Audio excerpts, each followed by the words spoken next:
Mr. Landstreet, why does everybody hate investment bankers? That's a great question. I'll never defend investment bankers, honestly. I've worked with a lot of them, but you know they're bit players in a larger drama, and bankers, for all their greed, they largely play by the rules, and the rules are always created by government. An example: after the 2008-2009 housing crisis, the large narrative was that greedy bankers caused this, but the truth is greedy bankers were bit players. The government caused the housing crisis, and here's how. In 1996, Bill Clinton signed the Community Reinvestment Act into law. What that did was it mandated that banks lend to subprime borrowers. It created the subprime lending business. Okay, before that it didn't even exist.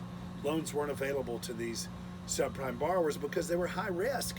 And if you're a bank, you gotta actually mind your risk first, right? For not only for you and the health of your bank, but for your shareholders and the world. So in 1996, again, the Community Reinvestment Act was mandated, and what that did was, under the auspices that they were being racist by denying credit to subprime borrowers because some percent of them were African American and minorities, probably a large percentage, honestly, at the time. They basically called it redlining, and they said it was illegal, and they forced them to start offering loans to subprime borrowers. So that created the subprime housing industry, which didn't exist before. Next thing you know, it becomes a very good business. And they start packaging these subprime loans into these large tranches. This is where the investment banks had a role. And then they sold those large tranches of those bonds to pension funds and other investors. And it became a very, very big and lucrative business.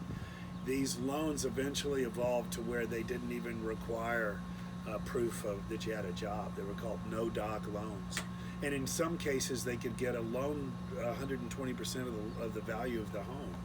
So if you've got a home worth $150,000, they could walk away with a $180,000 loan and then buy a boat without showing any proof of a job.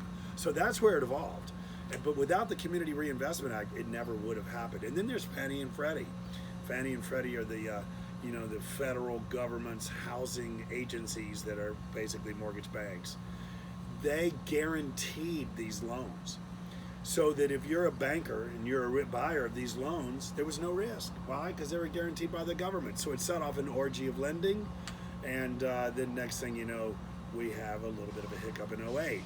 And without the Community Reinvestment Act and without Fannie and Freddie guaranteeing these mortgages, this could not have happened because risk would have been properly priced. In other words, the interest rate would have been high enough to prevent bankers and to prevent subprime borrowers from being tempted to buy an asset that they cannot pay for. And so, again, greedy bankers are blamed, but the true culprit is the U.S. federal government. Once again, without government policies, these things don't ever happen.